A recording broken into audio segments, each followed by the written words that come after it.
На трибунах аллеют знамена, облака в поднебесье плывут.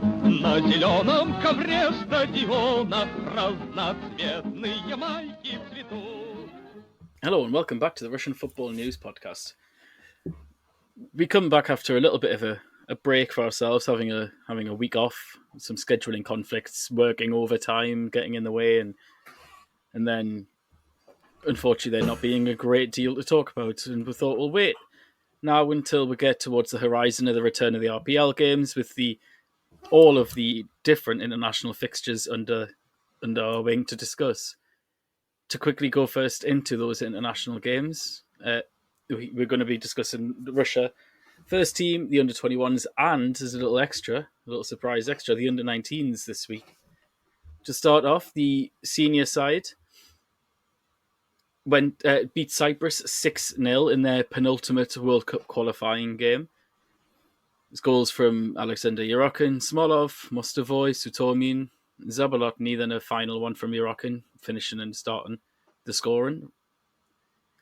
And then the travel to Split for the big group-deciding game, the winner of which, between Croatia and Russia, of course, would automatically qualify for the World Cup in Qatar next year, while the loser would take second place and have to fight off in the playoffs.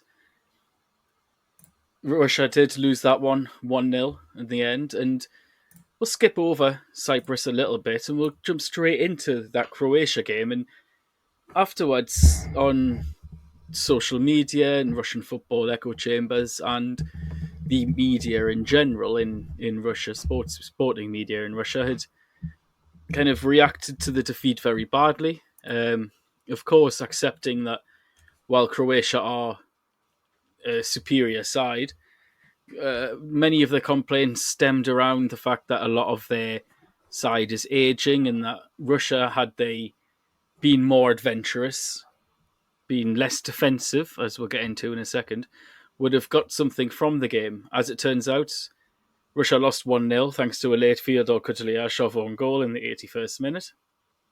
And what they mean by that, these discrepancies and these issues are Croatia had 68% possession, 19 shots on goal, including 5 on target, and basically dominated every metric in the game. Russia had only 30% possession and just 2 shots throughout the entire match, which were both off target. Now, David, what do you think about this reaction after the defeat in Split? I'm sort of on the opposing side on pretty much every aspect of it, including the lineup. I'm actually going to defend Karpin's choice of lineup in the circumstances. I'm surprised. So Karpin obviously lined up with Kudryashov and Ionov. Those two were two that attracted criticism for being part of the old guard when there's a lot of good younger players around. Normally I might be agreeing with him, but I back him up on both decisions. So Kudryashov played left back.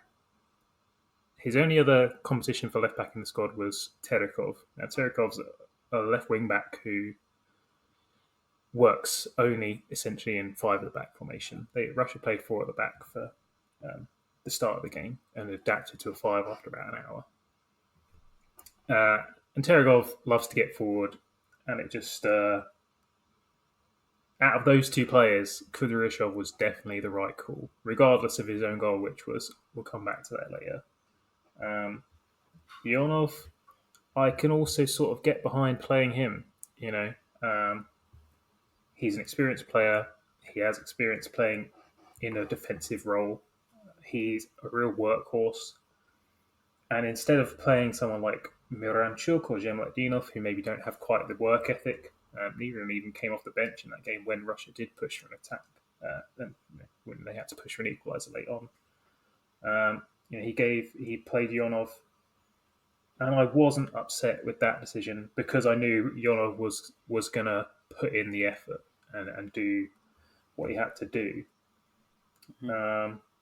And on the pitch, as the game played out, obviously it was pure and utter domination possession-wise from Croatia, but Russia defended extremely well. throughout the majority of the game. If not for the own goal, I think they would have made it to a 0-0 draw.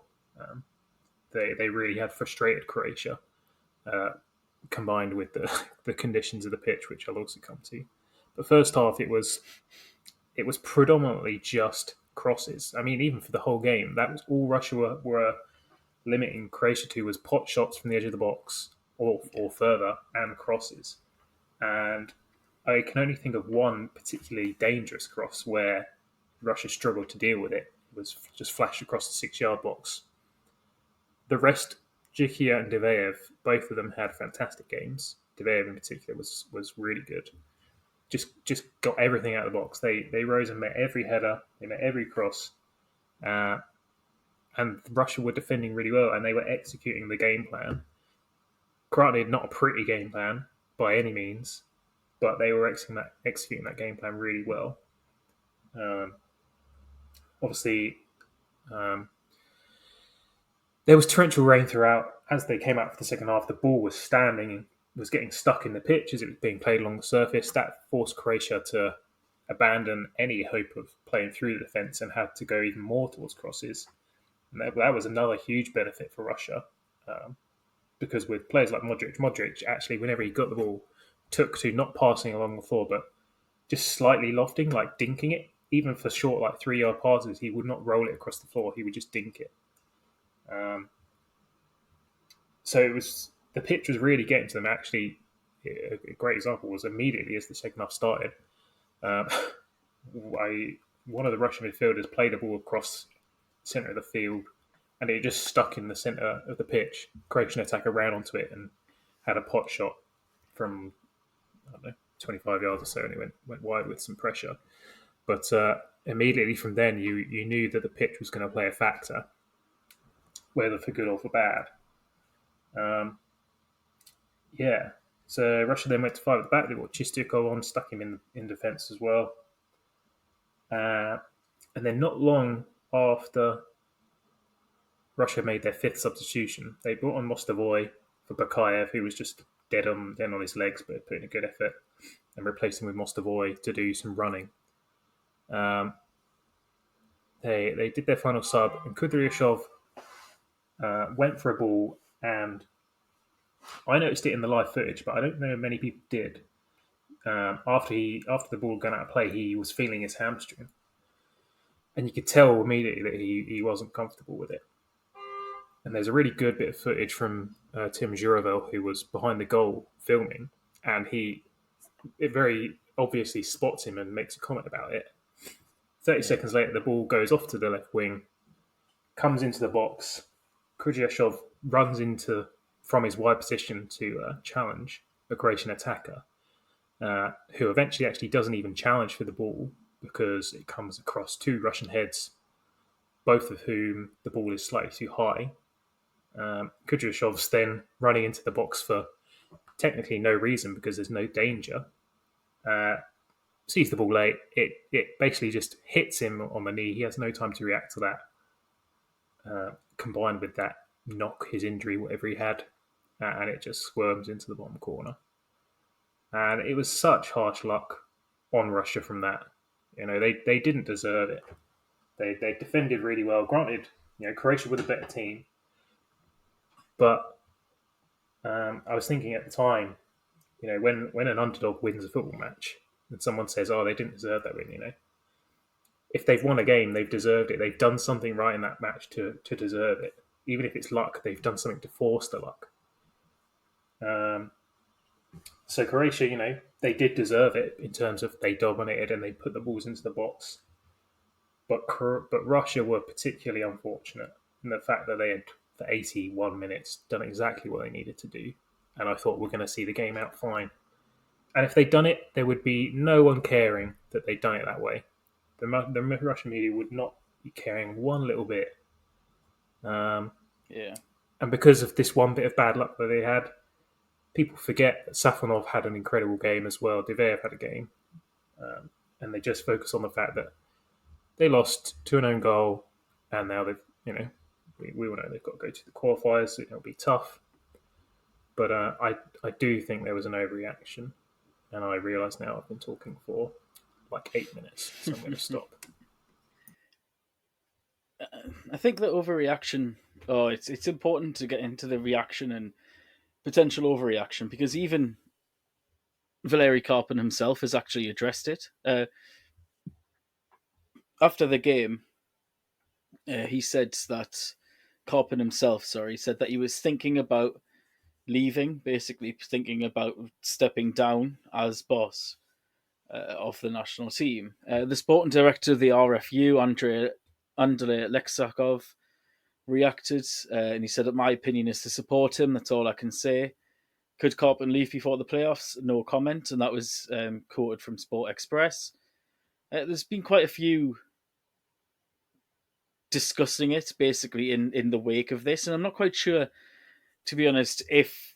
I think my opinion anyway, not knowing, but my opinion is that Karpin has seen this, and what he said is in reaction to, rather than the reaction being because of what he said. Will he leave? I personally don't think so. I don't think the RFU will allow it. He's done all right. He's done fine. I mean, look, they've took 1 point from Croatia. The drew at home. That's decent. That result away is very difficult against the calibre of player that they have. Yes, Croatia are on a downward slide in the longer term. They have an ageing squad and need to replace a lot of those ageing players. But people like Luka Modric are still the class above. Vlasic was poor on the night, but he'd walk into the Russian side, and the majority of the Croatia squad would do that. I understand that people are annoyed after being so close to getting it and only having that 1 point, but you don't look at the Croatia loss. Look maybe more so at the Slovakia loss under Stani back in March. Away from home again, difficult game. But if you're taking that game in isolation, that was a very poor performance where Robert Mack double is essentially what has caused Russia to go through to try and take the playoff route. Mm. I understand people's criticisms regarding Kudryashov, regarding Yonov. Yonov only completed 5 passes in 60 minutes on the pitch. It's absolutely dreadful. But the approach, I understand why people have got issues with them starting. But I do also agree with what you said, David. Where are the feasible alternatives? I mean, in that exact squad right there. Yeah.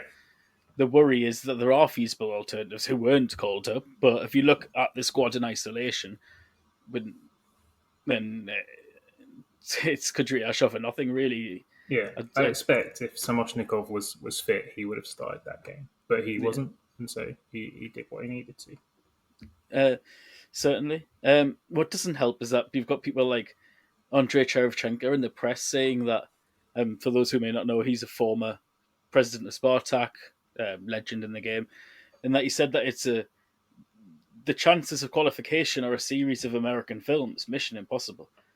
Now, he's obviously saying that and been taken a little bit out of context there, but then he goes on to say, of all the teams who we could compete, overcoming this cowardice, we can still defeat North Macedonia, Scotland, or Wales, but you can forget about the rest. Now, I do agree to an extent. There are some very difficult games that Russia could potentially be facing in the playoffs. To quickly cover them, or where are they? Sorry, I've lost. Just to chip in, like since Karpin took over, Russia have conceded twice. The second one being that own goal. They've had a very good record. You know, the other goal was against Slovenia in the 2-1 win. Granted, they've not played the best of teams, but they've done exactly. Yeah, you can only play who you have to play on the pitch. Yeah. And they have done quite well. Yeah, and I agree. The Slovakia game, you look back on, you think that was the one. You know, Karpin's first game against Croatia was a 0-0 at home. It was a good performance where it was slightly more adventurous on the day, but you know, it was a result that on the night you would take, considering who the opponent was. Mm-hmm. And the big mistake had been losing to Slovakia earlier in the group. Yeah, and the they've won 7 out of the 10 games. Granted, most of them they should be winning. It's not the Croatia loss, like I said earlier. Like it's just there. It's not the Croatia loss that's caused the problem. Thank you for filling in because I've quickly found that list. But the potential players are the potential teams. The list of rivals would be Scotland, Czech Republic, Sweden, Austria, North Macedonia, Poland, Portugal, Wales, Italy, and Turkey. Now, Ukraine, of course, as well, but Russia and Ukraine are not allowed to play each other due to the aggravated socio-political situation right now. And these playoffs are going to be held in March. Russia are seeded though, so they'll only initially they'll have one of the weaker teams, and obviously you look at the list and North Macedonia is on paper the one that you would fancy. But even if they do that, they're going to have to come back and presumably play one of the, because out of those 12 teams, only 3 are going to the World Cup. And you look at the list and you think, well, Portugal and Italy are probably favourites to be 2 of them. Mm-hmm. And there's no bad shout of saying that Sweden could be the 3rd, Poland, while unseeded, Wales. You can't ignore Scotland and the fact they beat Denmark and ended their unbeaten record recently. It's going to be incredibly difficult to get through these playoffs. Yeah, certainly. And they've changed the playoffs as well. For those who might not know, it was previously like a 1-match shootout sort of playoff thing, but now it's 2 stages. It's a semi-finals of the playoffs and a finals of the playoffs, which then gets you through to the World Cup finals. The winners of the 6 semi-finals will compete in the final for the 3 remaining tickets to Qatar. Both the semi-finals and the finals are 1-legged affairs, so it is a different format to usual. So it's going to be very difficult. But some of the teams, if they get a good draw, and like you said, David, they are seeded, it is eminently doable. Some of them are no more harder than Croatia. Some are far easier. The issue, obviously, is that the surprise result of Italy and Portugal not winning their groups and finishing behind Serbia and Switzerland. It's all going to depend on the draw there, but I believe as a seeded team, Russia will play their semi-final at home. I don't know what will happen regarding the finals and where they'll be played. So, if Russia can get past, a North Macedonia or an Austria or a Turkey, whoever, one of those 3 are the ones you'd sort of eye up, then, we'll see how we get on. Maybe they can do it. Maybe we'll get a favourable draw and potentially end up playing Sweden or Wales for a place in the World Cup. Yeah. Now to segue kind of between the first team and the under-21s, the head coach of Spartak 2, Yevgeny Bashmanov, has mentioned that which players was it? It was Danny Krusevic, Konstantin Tukarvin, Gamid Agalarov and Nailo Myarov are all ready to make the step up from the under-21s to the national side. So, David, before going on to the under-21s, do you think that these 4 players could make an impact and potentially help some of these selection issues that people complain about? Russia are fairly stacked midfield, but I am surprised that Myarov not had a call-up over players like Mukhin or Maradishvili or Chernikov. I think in the last squad, those guys were named, and Myarov wasn't pure. I think he was injured at the time, Myarov. I know he's just come back from injury. He's just came back. But it's going to be interesting to see what they want to do, because obviously last time around they kept the group together, and Myarov is captain of the under-21s. But we've seen Chukovin called up from the under-21s, Agalarov, Chernikov, Maradishvili. They've all been called to the senior squad at one point. So I don't disagree about bringing him in. Chukovin. There's a lot of strikers. He's called up Sergeyev, Tukarvin, and Agalarov in recent months, and only Tukarvin has played out of those 3 for the senior team. If he's not going to call up Zuba, which is not looking likely, Zavolotny came on against Croatia to replace Smolov, and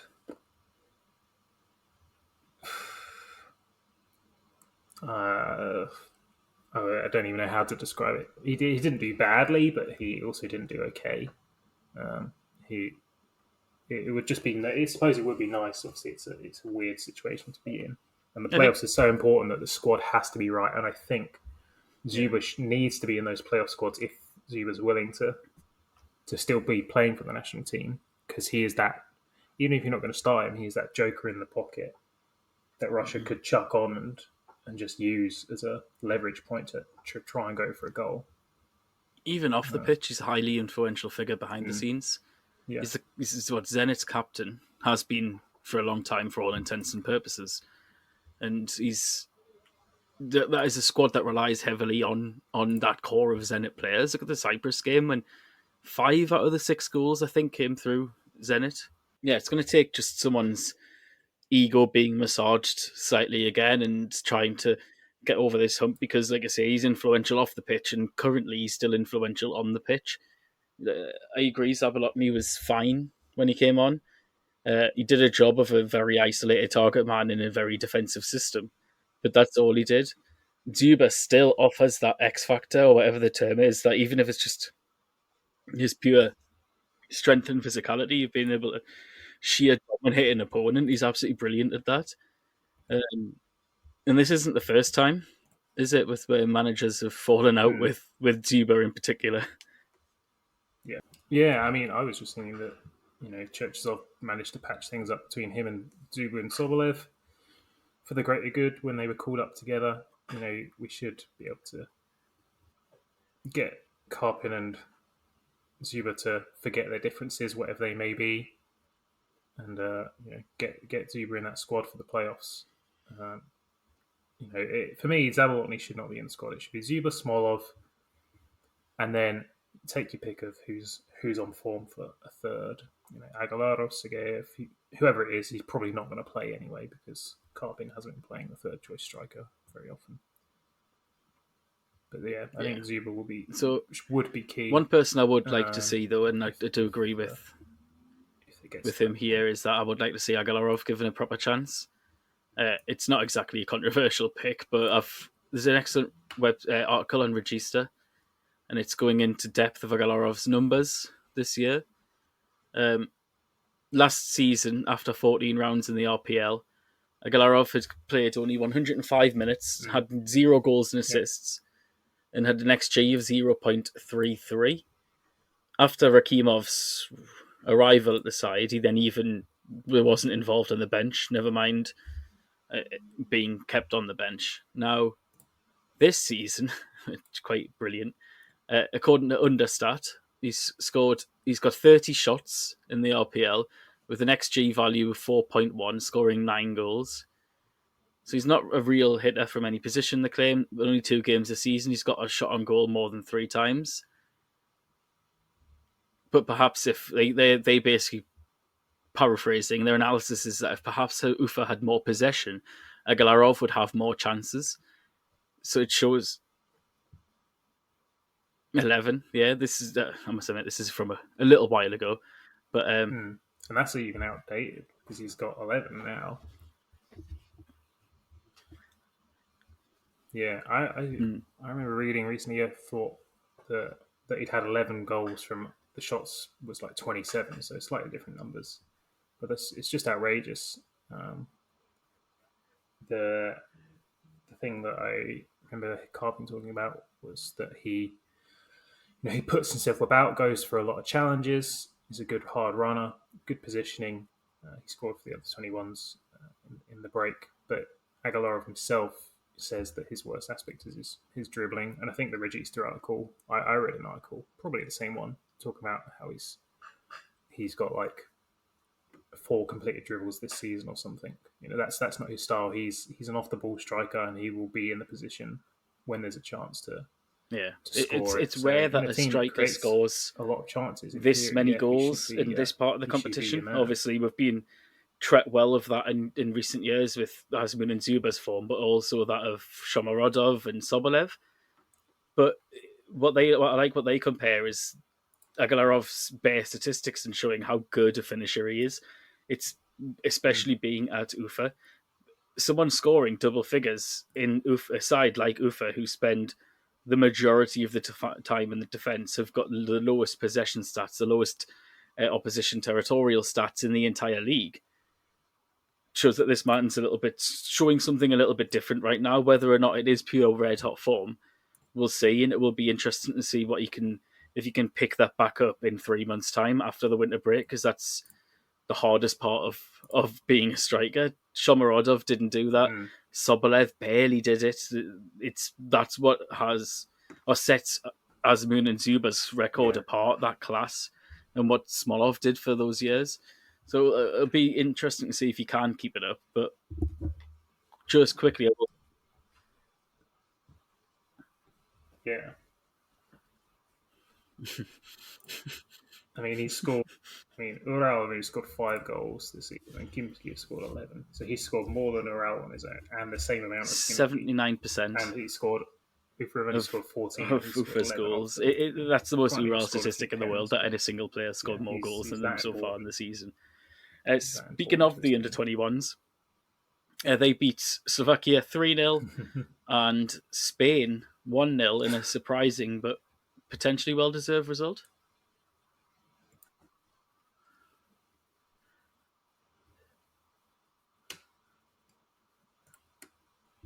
Yeah, really, really well deserved.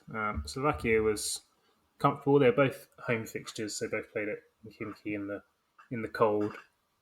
The Slovakia game was a comfortable result. Went 1-0 up early through Kusevic, and then the second goal from Agalarov. Really nice goal, that one. Umyarov with an absolute peach of a ball, pinged it from, must have been a good 30-40 yard pass to Maradishvili, who was free in the box, who nodded it back across goal for Agalarov to just head into an empty net. It was the ball from Umyarov was fantastic, and then a nice assist from Tukavin in the second half for Suleimanov to score the third. So that was simple. But then the Spain game I was worried about that one because they'd lost 4-1 to Spain in Spain in the first round of fixtures. But and I know Spain's squad has lost a couple of players. So back then they had Yeremy Pino in the squad, amongst a few others, and I noticed the squad this time wasn't quite as strong. But Russia absolutely dominated the proceedings, really. Not possession-wise. Possession was about 50-50. But Russia had 19 shots and Spain had 6, only of which one was on target, whereas Russia had 12 on target or something like that. They were really excellent. They pressed unbelievably well, particularly in the second half. They came up very, very strongly in the second half. Umyarov was unbelievably good. And they should have, by the time they did score in the 60th minute through Tukavin, it was like he'd only been on the pitch about 2 minutes when he scored his goal. A really well taken goal from just outside the box. But in the 5 minutes preceding that, Klusevic missed a 1-on-1, absolute sitter. And Agalarov, just before he'd been taken off, had lobbed the keeper, having gone through on goal, and hit the crossbar. So they really should have been 3-0 up by the hour mark when they did finally score. And they had more chances after that, and really kept Spain at bay. Spain had really very little. Russia went a bit defensive in the last 10 minutes, and it got a bit maybe slightly edgy, but there was nothing hugely clear cut, and it was a really well deserved win. I think Spain is still top on the head-to-head record. So Russia comfortably second in their in the second qualifying spot, which I presume goes to some sort of playoff. But they got a chance now to maybe overtake Spain if Spain go and drop points to one of the other weak sides in the group. But a really good performance against Spain. That was something really good, really special. And Umyarov just underlined why he should be in the senior squad and how good he's been for Spartak. Sort of even ever since Tedesco took charge, he's just been pretty much very good for Spartak. And that's over like a two-year period. I don't know what your thoughts are. He's been probably one of the best players during, if not this season, the best and what's a topsy-turvy season, but was also one of the best last year when they were arguably overperforming the quality of the squad.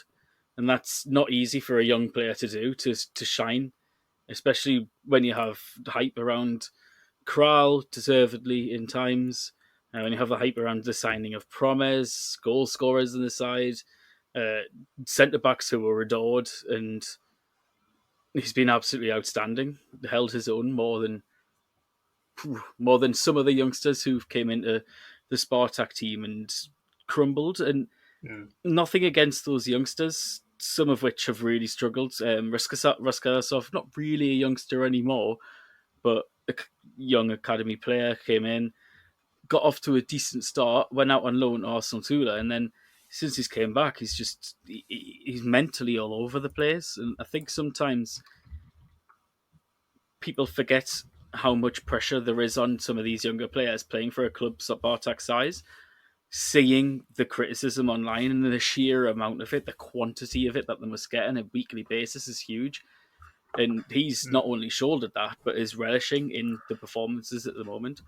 What I like about the under-21s at the moment, and one of which is a large part of that, is the coach Galaktionov. I think Galaktionov is an excellent unders coach in the youth teams. But in his press conference, it was really nice after the game that he said that it's important for us that the guys did not get confused, but try to perform the correct actions in attack, in defence, and in pressure in certain zones. I think we have succeeded and are succeeding. As for the organisation of actions, we played quite confidently today. There were some points that could be implemented and some that can be changed. A historically good victory, but crucially, the cycle is currently ahead. Now, I think he means that they are ahead of the cycle. I think that's just a little bit of a bad mistranslation.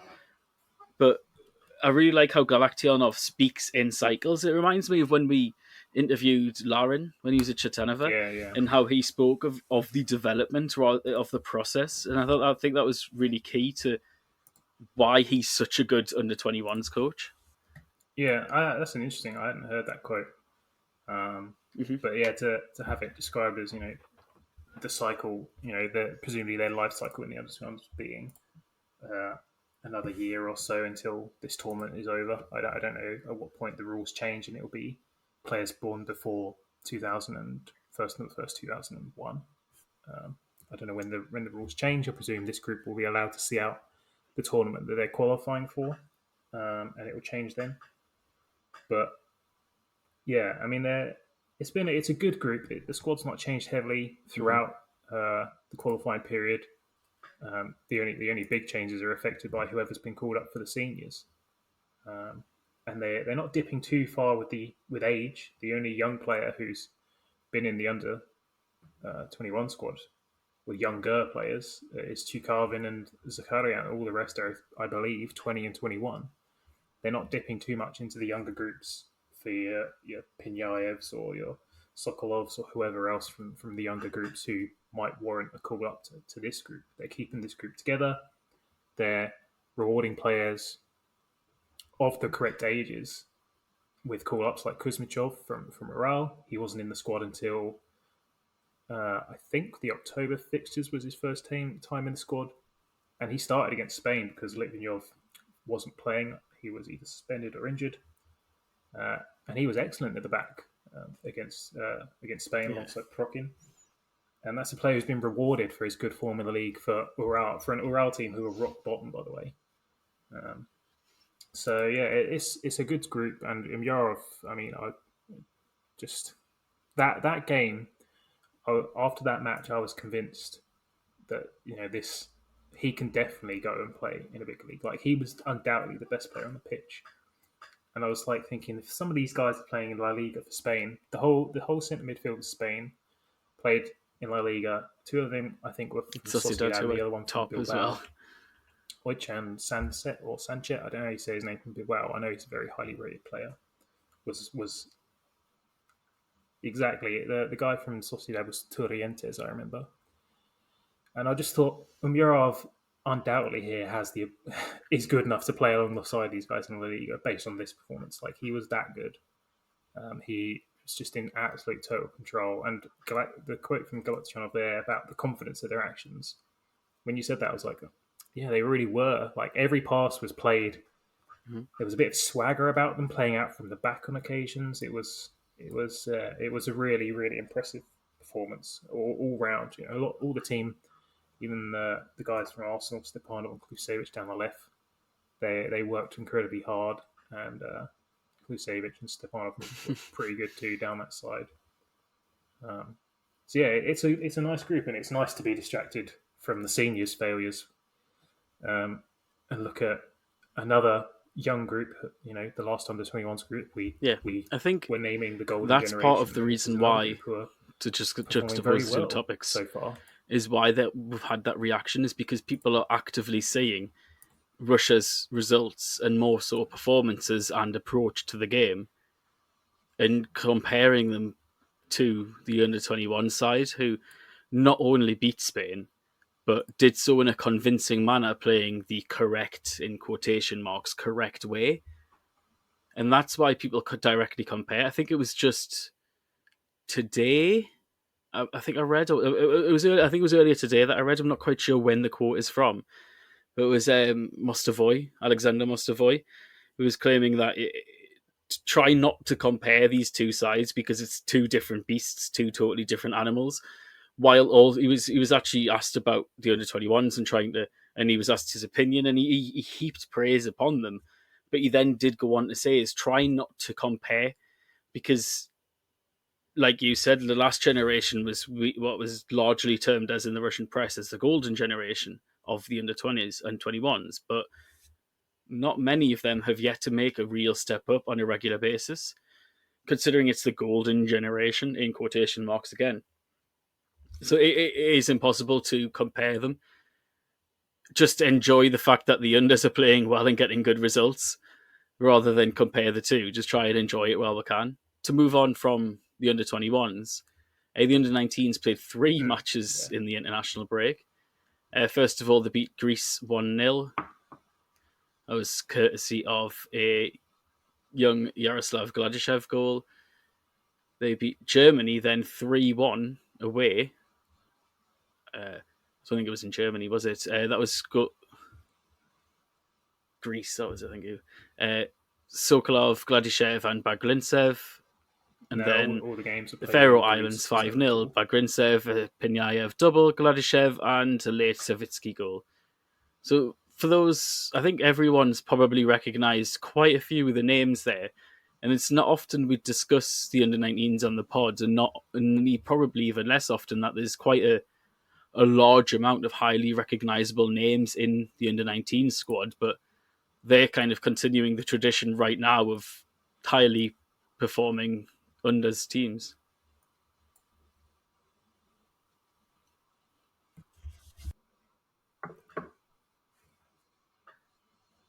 Yeah, I mean, the result against Germany was the big eyebrow raiser. You know, I hadn't looked too strongly into it. I just assumed that it was going to be a team that Germany were going to win because it's Germany, you know. And I don't know how strong. I looked through the squad, and some of those players are playing for Germany regularly in second Bundesliga. A couple of them have Bundesliga experience from their under-19 squad. Some of them are in the third tier. So it's a mixed bag of experiences there. One of the guys, as I recall, one of the centre halves was starting regularly for Darmstadt. And the Russian team is similarly a mixed but surprisingly experienced for that age group team. In the team that started against Germany, for example, you have Melikin, Langovic, Sokolov, and Gladyshev. That's four players who have all played in the Premier League this season. Torop and Bagrintsev have played for Siska's first team in the Cup this season. Laikin and Shakhtinov and Shitov have all played for Spartak 2 and the FNL regularly this season. Mikhailov plays for Schalke in the second Bundesliga most weeks. And the other player is Yefremov, who's just moved over to Villarreal's youth academy. And on the bench, you then have a couple players like Penyaev and the other Shitov, who obviously, you know, Penyaev playing regularly in the Premier League. So it's a really experienced squad for this age group in terms of where they're currently playing their football, at what level. And yeah, they went out and beat Germany 3-1. Gladyshev, who just made his league debut for Dinamo a couple of weeks ago off the bench, when they beat someone like 4-0 when he came on late on. I think it was Arsenal, or no, it was against Kimki he made his debut. And yeah, we know he's been a bit prolific for the youth teams over the last couple of years, but he looked very good in these fixtures. He's currently topping the contributions charts for the whole of qualifying for these under 19 Euros, which is what they're qualifying for. And there are multiple groups in this qualifying stage. He's got 3 goals and 3 assists so far throughout these 3 games. But yeah, it's more good news for this group, and this group are one to definitely watch, considering at what level they're playing their football. Based on what we said before, I'm not expecting any of these to jump up a level. It will probably depend on Gladyshev, whether he starts to get into the Dinamo first team, whether he gets a look in potentially anymore, and then whether Chukavin maybe moves up a step to the seniors. But there are other strikers available at the under 21 level who might surpass them. But yeah, a really exciting group. Impressive qualifying. When you think back to the famous teams, the Golovin team, I think it was the under 17s, right, who won the World Cup or the Euros back in 2013. You look at a group like this group who have just beaten Germany, who surely would be one of the favourites for such a competition. You think, wow, maybe this group of players have got the potential to do the same. So yeah, it'll be interesting to watch them carry on. The Shitov twins. I wonder at what stage maybe they start appearing on Spartak benches in the future. Obviously, still very young and they're getting regular football. It'll be sooner rather than later, Spartak looking at the depth of Spartak squad when you're still getting a very Yashenka a wage to wander out in his crutch and give people good morale. But finish off the international stint coverage by just mentioning that the draw for the playoffs are next Friday as of recording. That's the 26th of November. We Global Football, it's at @we_global, I think. They do a qualifying projection and have updated this on a monthly basis, a weekly basis after every set of games. As things stand, of course, 13 teams have qualified. What I don't quite understand is why Iran are looking very strong to qualify, haven't yet qualified, but have got 100% odds. That doesn't quite add up. But anyway, Russia are 41st on their list with a 28% chance of qualification. And they have not projected Russia to reach the World Cup essentially because of the difficulty of the draw after Italy and Portugal being relegated into the playoffs. So let's hope that is wrong. It is, of course, only a projection. It's just hopefully it can give people a little bit of an idea. It covers pretty much anyone all the way back to Tonga and 74th, who've got a 0% chance. But to move on to RPL matters, we will quickly discuss a few RPL games because we obviously recorded during the last weekend of round 14 fixtures. To cover quickly the results: Arsenal 0, Ufa 0, Dinamo 1, Krasnodar 0, Krylia 3, Himki 0, Sochi 4, Siska 1, Ural Zenit 0-0, Rostov 5, Rubin 1, Akhmat 3, Nizhny 1, and Loko Spartak was another 1-1 draw as well. I'm going to quickly mention 2 things. First of all, Matteo Cassiera. I think it would be remiss not to mention him. I think we actually did last time we recorded. It was talking about how good he is, but immediately after that, he's absolutely tore Siska apart. Got assisted RT Super for the opening goal, and then scored 2 more, and then assisted Igor Yaganov for the last goal of the game. So 2 goals and 2 assists against Siska, and that takes his tally now to 4 goals and 2 assists in his last 2 games. Taking it beyond that is 6 goals and 3 assists in his last 5 games. 7 goals for the season, 3 assists for the season. He's got a scoring frequency of every 101 minutes in the league. He's just made a real quality difference to that Sochi side, and is one of the reasons why they are second and only 3 points behind Zenit. Absolutely brilliant last week as well. Just stats aside, it's easy to get caught up in the statistics because when you look at his, they are phenomenal. But he completely and utterly tore CSKA and U1. Diveyev, I think you said, David, Diveyev was excellent against Croatia for the large part, against Andre Kramaric, who's a high-quality European footballer. Cassiera tore him and Jaka Bijol apart. I mean, just last week, Richard again praised Bijol for his performances, moving to an unfamiliar position and really making it his own, and being being a leader in the defence alongside Diveyev that CSKA have missed. Cassiera tore them an absolute new one. He really was a class above. His goals were excellent. The interplay and the assist for Yusupov, very clever football. Just a player playing very intelligently, and still only 24 as well. Ural Zenit. Ural got a point at home to Zenit, holding them out with a real nice defensive performance. Some of the Russian youngsters at the back in Kuzmichev and Adamov with excellent performances again. Adamov was my personal man of the match, but I think it was Rafael Augustiniak, who actually got it in the end. Unfortunately, the game was largely... Ural's job was... let's not take it away from Ural. Their job was made a lot easier by Claudinho's red card, which is a horrific decision, like truly horrific decision. I think... When I first seen it back again in a slower replay, watching it live, I was like, "What the hell did he do?" I was totally like oblivious by it. And then when I watched it back again, Malcolm's looks like the worst foul out of the two, and even that's just a standard, slightly late tackle. It's just unbelievable that Claudinho got a straight red card for an innocuous coming together.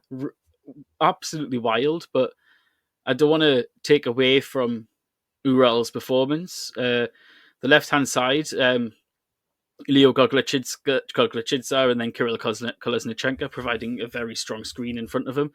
Really good. Kept Karavayev and Azmoun and Wendell and Claudinho peeling off to the right, quiet all game.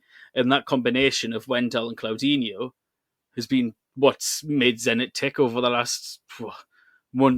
this season, I suppose, in general.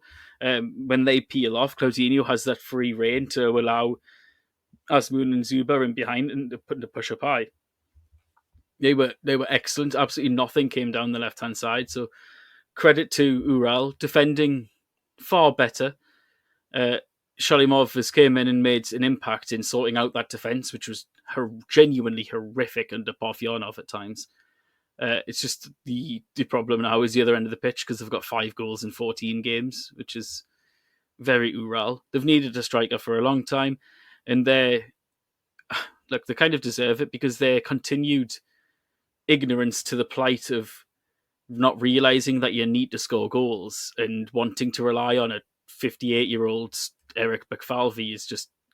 I find it wild. He does the odd bit of brilliance. He was excellent 4 years ago. He's been past it for some time now, and this season is really starting to show. David, is anyone or any games and goals, people, players, performances in particular that you want to mention? We'll let you off with not often to mention Ruben.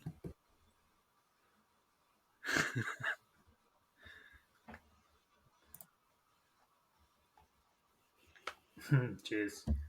I think we should mention Krylia, who are currently 6th with 22 points, just 1 behind CSKA, 3 behind Loco, ahead of Krasnodar, Rubin, Spartak. Another win this time, 3-0 against Khimki, who are obviously relegation fodder at this point. Really doing well after the weak start to the season. They're more extravagant style of football that we thought we wondered whether it would work coming up from the FNL has worked. They've kept the good core of their squad together, and they're getting good results. Not necessarily flashy. They're not getting. Seguer's not a huge goal scorer, but the goals are coming from multiple positions, multiple players in the squad. Zienkovski's playing well. Yerzhov's playing well. Gorshkov is playing well. Lomayev's playing well. The whole squad is putting together some good performances, and they are, as much as we might not have thought it, they are contending right now for the European spots. I know we're not even halfway through the season, but if on the form that they're carrying at the moment, they're going to be contending for it. They're not out of they're only 3 points off them at the moment, so definitely not out of contention. And I think Osinkin was given Manager of the Month last month, as I recall, so much deserved. And it's nice to see that happening. Krasnodar lost to Dinamo, and then there was rumours, which I found interesting. There were rumours that Goncharenko might be sacked. Which what I found was interesting about that was that I remember being told a quote, possibly by you on the pod, that Galitsky had given him full confidence to play however he wanted to do, and I was like, and wouldn't basically sack him at all, no matter what, as long as they played good football, which they have been playing better football this season. So I found that odd that there was rumours surrounding that, and you take them with a pinch of salt, but at the same time, when it comes to those kind of stories, there's also no smoke without fire. So it does make you wonder maybe if something's going on there, because they consistency is the big thing crushing them this season. They're only 1 point behind, currently only 7th, but one week they'll be excellent, and the next week they'll be dreadful. Cordova's form has dipped as well the last few weeks. Not been so good over the last couple of games. They really got to try and do something with their defence still. Spajic has been in and out of the team. Sorokin and Kai obviously speak for themselves, although I did talk them up. They had a very good performance a couple of weeks back. So yeah, those are the two teams sort of that I wanted to bring a point to. Obviously, that Oral, Khimki, Arsenal are struggling at the bottom. But the relegation, I think I talked about this on the other pod with Artyom and Hanu on the WTI. The biggest gap between any two teams in the league is 3 points currently.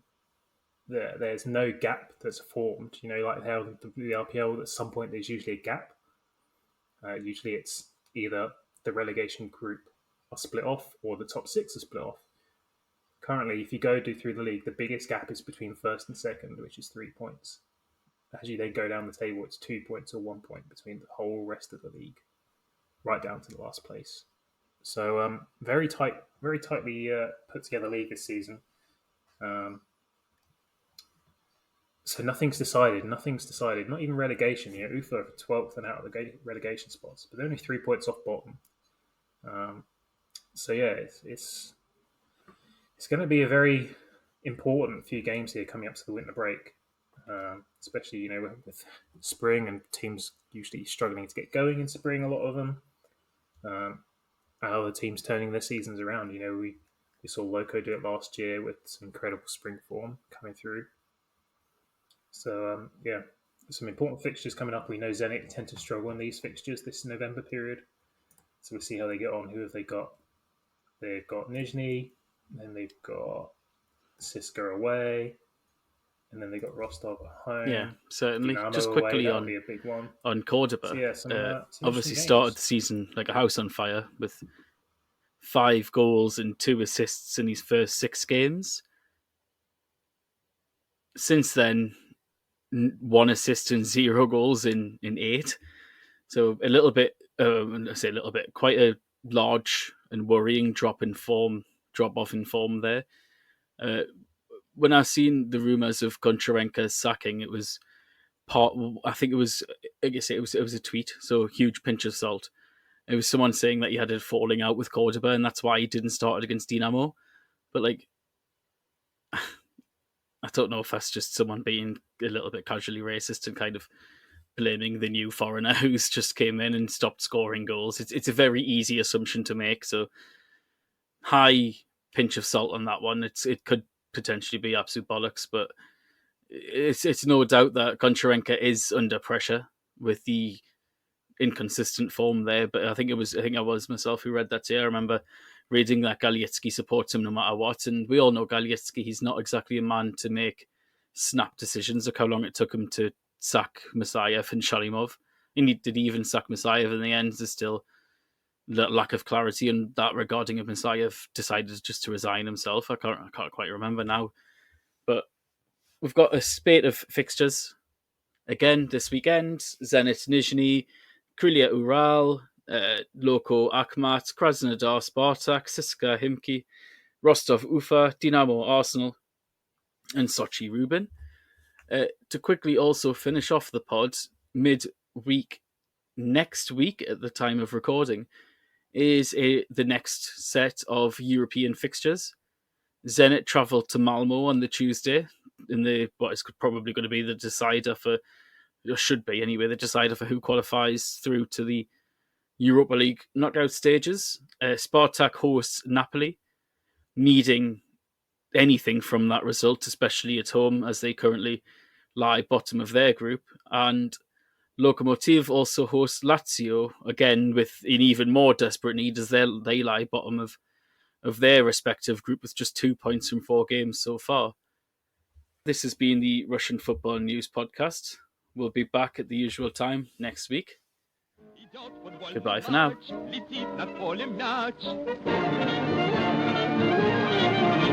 Идет футбольный матч, летит над полем мяч.